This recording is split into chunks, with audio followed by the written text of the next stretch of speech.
All right, Pastor David here. This is the 14th day of the month, and so we are looking at Proverbs 14.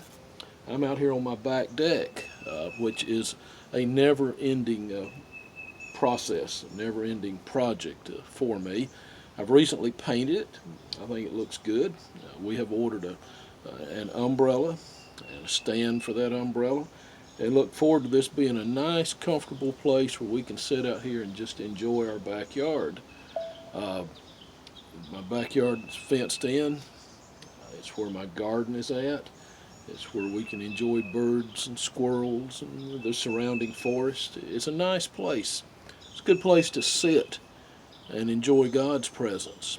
I hope you've got a place like that in your life, somewhere you can just get away, just you and the Lord, and in the quietness of the surroundings of that place, really connect with the Lord.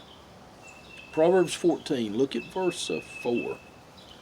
I've got the NIV version. It says, "Where there are no oxen, the manger is empty, but from the strength of an ox comes an abundant harvest." You know, if you're going to have the ox, you're going to have to put up with the messy manger. That's just part of the way it is.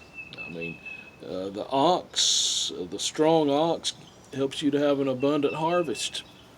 If you want a nice, clean, neat manger that you don't have to worry about the mess and all that entails, you can have it, but you'll also have to go without an ox. You know, there's a lot of things in life that are good, but they involve that you accept the mess with the goodness. Some people would say husbands are that way. Maybe not. But if you want an abundant harvest, you've got to have an ox. And if you want an ox, you've got to have a manger. And that's kind of the way it goes. Look at verse 6. The mocker seeks wisdom and finds none, but knowledge comes easily to the discerning. Yeah, someone that is a skeptic, a mocker, which means they make fun at those things that others take seriously. A mocker is not going to find wisdom in things like the scriptures or worship or prayer, things that we consider to be sacred and part of our responsibility as believers. The mocker won't find wisdom in any of that. But it says knowledge comes easily to the discerning. Those of us that know Jesus Christ, we find the Bible to be a fascinating and sacred book. We find worship to be deeply fulfilling and even necessary in our lives. It all has to do with whether we've discerned that Jesus Christ truly is God's Son and Savior of the world. It's a good verse. Look at verse 10, Proverbs 14. Each heart knows its own bitterness, and no one else can share its joy. Boy, isn't that true? Every heart knows its own bitterness. And just because someone wears a smile doesn't mean that their heart has not been or is not being troubled. Tread softly. Be careful about criticizing others or assuming the worst about others. You really don't know what's going on in their heart. It might be that the less than perfect person that you're viewing is the best that they can put forward at the moment, given the things they're struggling with. Each heart knows its own bitterness. No one else knows that heart, except God, of course. Look at verse 12. There is a way that seems right to a man, but in the end it leads to death. Well, that's the story of the majority of the people in this world in which we live. They're not choosing to go to hell. They're not choosing to live a life of emptiness. They're trying to find the highest quality of life they can lay hold on.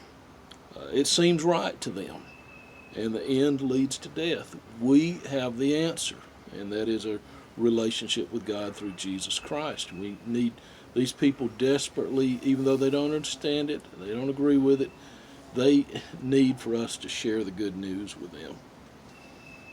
Well, look at verse 13. It says, even in laughter the heart may ache, and joy may end in grief.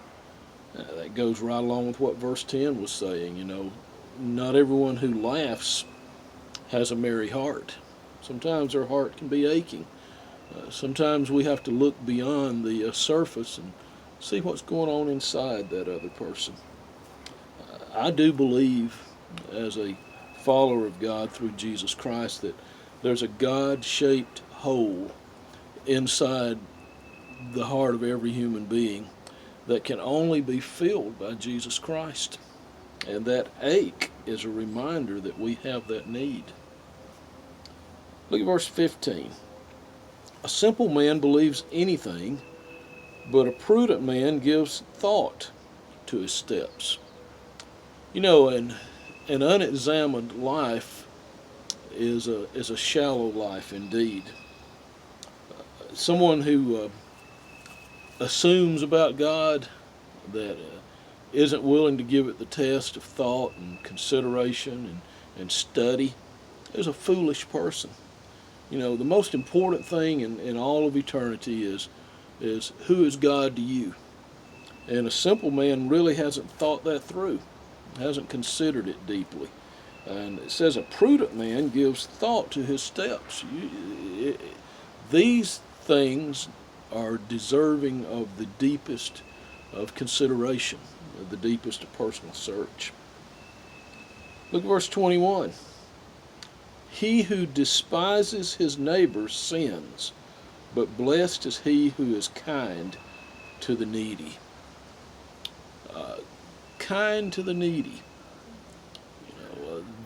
I think there should be a desire in the hearts of us, especially those of us who reflect God in our lives, who, because we know God personally, we want to reflect Him in how we live, that we be kind to the needy, that we find a way to take care of the truly needy in our midst. Look at verse 23. All hard work brings a profit, but mere talk leads only to poverty. Isn't that true? Hard work brings a profit, but if all you do is talk about work, there's not a whole lot of results that are going to come your way. Verse 30. A heart at peace gives life to the body, but envy rots the bones.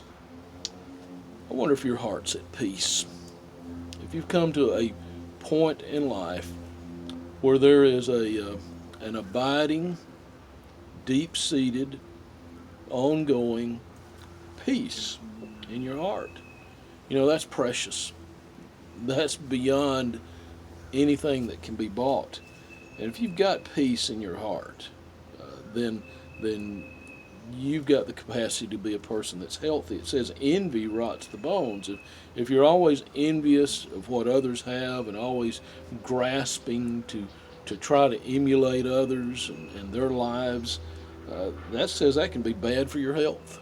It can rot your bones. Find peace. Find peace. All right, one more. Look at verse 34. Righteousness exalts a nation, but sin is a disgrace to any people. Righteousness exalts a nation. There are people who believe we Christians are the problem in America, and they've got it exactly backwards. Righteousness exalts a nation.